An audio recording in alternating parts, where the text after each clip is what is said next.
जय मेवाड़, जय जय राजस्थान और आप सभी को जय श्री कृष्ण। सबसे पहले तो मैं आप सभी दर्शकों को धन्यवाद देना चाहता हूं जो आपने मेरी कहानियों और कविताओं को पसंद किया।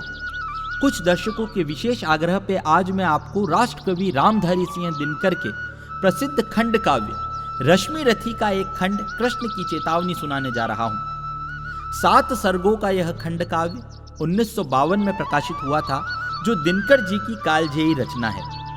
महाभारत के युद्ध से पहले जब श्री कृष्ण शांति दूत बनकर हस्तिनापुर आए और दुर्योधन को समझाते हुए युद्ध को टालने का प्रयास कर रहे थे, तब दुर्योधन ने भगवान को बांधने का प्रयास किया था। उसके बाद वहां क्या कुछ हुआ, आप भी राष्ट्रकवि रामधारी सिंह दिनकर की इस कविता से जानिए। वर्षों तक वन में घूम घूम, बाधा विघ्नों को चूम चूम, सह धूप धाम पानी पत्थर, पांडव आए कुछ और निखर, सौभाग्य न सब दिन सोता है, देखें आगे क्या होता है। मैत्री की राह बताने को, सबको सुमार्ग पर लाने को, दुर्योधन को समझाने को, भीषण विध्वंस बचाने को, भगवान हस्तिनापुर आए, पांडव का संदेशा लाए। दो न्याय अगर दो आधा दो, पर उसमें भी यदि बाधा हो, तो दे दो केवल 5 ग्राम, रखो अपनी धरती तमाम, हम वहीं खुशी से खाएंगे, परिजन पर असीना उठाएंगे। दुर्योधन वह भी दे न सका, आशीष समाज की ले न सका, उल्टे हरि को बांधने चला, जो था असाध्य साधने चला।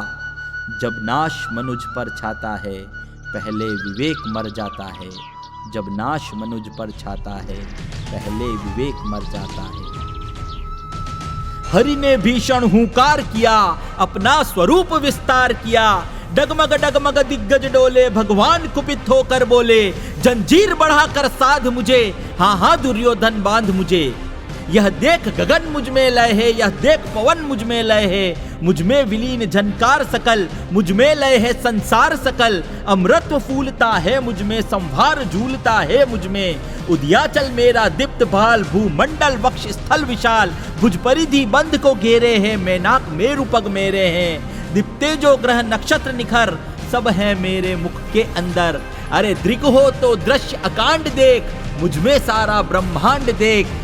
चर अचर जीव जग क्षर अक्षर, नश्वर मनुष्य सुर जाति अमर, शतकोटि सूर्य शतकोटि चंद्र, शतकोटि सरित सर सिंधु मंद्र, शतकोटि विष्णु ब्रह्मा महेश, शतकोटि विष्णु जलपति धनेश, शतकोटि रुद्र शतकोटि काल, शतकोटि दंडधर लोकपाल। जंजीर बढ़ाकर साध इन्हें, हाँ हाँ दुर्योधन बांध इन्हें, हाँ हाँ दुर्योधन बांध इन्हें। भूलोक अतल पाताल देख, गत और अनागत काल देख, यह देख जगत का आदि सृजन, यह देख महाभारत का रण। मृतकों से पटी हुई भू है, पहचान इसमें कहां तू है। अंबर में कुंतल जाल देख, पद के नीचे पाताल देख, मुट्ठी में तीनों काल देख, मेरा स्वरूप विकराल देख। सब जन्म मुझी से पाते हैं, फिर लौट मुझी में आते हैं। जिह्वा से कड़ती ज्वाल सघन, सांसों में पाता जन्म पवन, पड़ जाती मेरी दृष्टि जिधर, हंसने लगती है सृष्टि उधर। मैं जभी मूंदता हूँ लोचन, छा जाता चारों और मरण। अरे बांधने मुझे तो आया है, जंजीर बड़ी क्या लाया है। यदि मुझे बांधना चाहे मन, पहले तो बांध अनंत गगन। सुने को साध न सकता है, वो मुझे बांध कब सकता है। हित वचन नहीं तूने माना, मैत्री का मूल्य न पहचाना, तो ले अब मैं भी जाता हूं, अंतिम संकल्प सुनाता हूं। याचना नहीं अब रण होगा, जीवन जय या मरण होगा। क्या कहा श्री कृष्ण ने, हित वचन नहीं तूने माना, मैत्री का मूल्य न पहचाना, तो ले अब मैं भी जाता हूं, अंतिम संकल्प सुनाता हूं। याचना नहीं अब रण होगा, जीवन जय या मरण होगा। टकराएंगे नक्षत्र निखर, बरसेगी भू पर वही प्रखर, फनशेष नाग का डोलेगा, विकराल काल मुंह खोलेगा। दुर्योधन रण ऐसा होगा, फिर कभी नहीं जैसा होगा। भाई पर भाई टूटेंगे, विषबाण बूंद से छूटेंगे, वायस शगाल सुख लूटेंगे। आखिर तू भूषाई होगा, हिंसा का पर्दाई होगा। जिस तरह से श्री कृष्ण ने अपना विकराल रूप लेकर ये सभी बातें दुर्योधन को समझाई, उस समय उस सभा में विदुर और धृतराष्ट्र भी थे। विदुर तो पहले से श्री कृष्ण के भक्त थे, इसलिए उन्हें प्रभु के विकराल रूप के दर्शन हो रहे थे। पर ऐसी कथा है कि विदुर ने जब धृतराष्ट्र से कहा कि भगवान अपने विराट स्वरूप पर विराजे हैं, इस पर धृतराष्ट्र ने अपने अंधे होने पर पश्चाताप किया था, और पश्चाताप करते ही भगवान के इस विराट रूप को देखने तक के लिए उनको दृष्टि मिल गई थी सभा सन्न, सब लोग डरे, चुप थे या बेहोश पड़े, केवल दो नर अघाते थे, धृतराष्ट्र विदुर सुख पाते थे, कर जोड़ खड़े प्रमुदित निर्भय, दोनों पुकारते थे जय जय, दोनों पुकारते थे जय जय। राष्ट्रकवि दिनकर की भाषा इतनी ओजमयी है कि शायद ही कोई उनके इस काव्य को बिना बोले हुए पढ़ सके।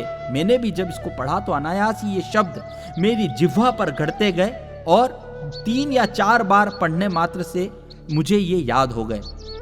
आप भी अपने बच्चों को इसी तरह की रचनाएं पढ़ाएं। यकीन मानिए, मेरा दावा है, आप इस तरह की रचनाएं अगर उन्हें पढ़ने को देंगे तो वो बोल बोल कर इन रचनाओं को पढ़ेंगे, और ये रचनाएं जिस तरह मुझे याद हुई उस तरह आपके बच्चों को भी याद हो जाएगी। और यकीन मानिए, डोरीमोन और पोकीमोन की कहानियां वो भूल जाएंगे, श्री कृष्ण की इन कथाओं को जीवन भर याद करेंगे, इन कथाओं से अपने जीवन में सदाचरण को उतारेंगे और अपना जीवन धन्य कर जाएंगे। भगवान की गाथाओं को, भगवान की प्रेरणाओं को और भगवान के कही गई इन बातों को अपने बच्चों तक भी पहुंचाइए। आप सभी दर्शकों का एक बार फिर धन्यवाद देता हूं कि आप लोगों ने मेरी कविताओं, मेरी कहानियों को सराहा। लगातार इस चैनल को प्यार मिल रहा है, और जिस तरह से मैं मेवाड़ की शौर्य गाथाओं को, वीर गाथाओं को लेकर आगे चल रहा हूं, उसको लेकर मेरे पास भी कई बार फ़ोन कॉल्स आए, और कुछ दर्शकों के विशेष आग्रह पे आज मैंने आपको श्री कृष्ण की यह चेतावनी जो राष्ट्रकवि रामधारी सिंह दिनकर द्वारा लिखी गई है वो सुनाने की कोशिश की है। मुझे पता है कि मेरे बोलने में और उनके लिखी हुई उन बातों को मेरे द्वारा बोलने में कहीं न कहीं त्रुटियां हुई होगी। उन त्रुटियों को माफ़ करें और हमें आशीर्वाद दें कि हम इसी तरह मेवाड़ की शौर्य गाथाओं और भगवान की इन प्रेरणादायक कहानियों और कथाओं को लेकर आगे बढ़ सकें। जय मेवाड़, जय जय राजस्थान, और आप सभी को एक बार फिर जय श्री कृष्ण।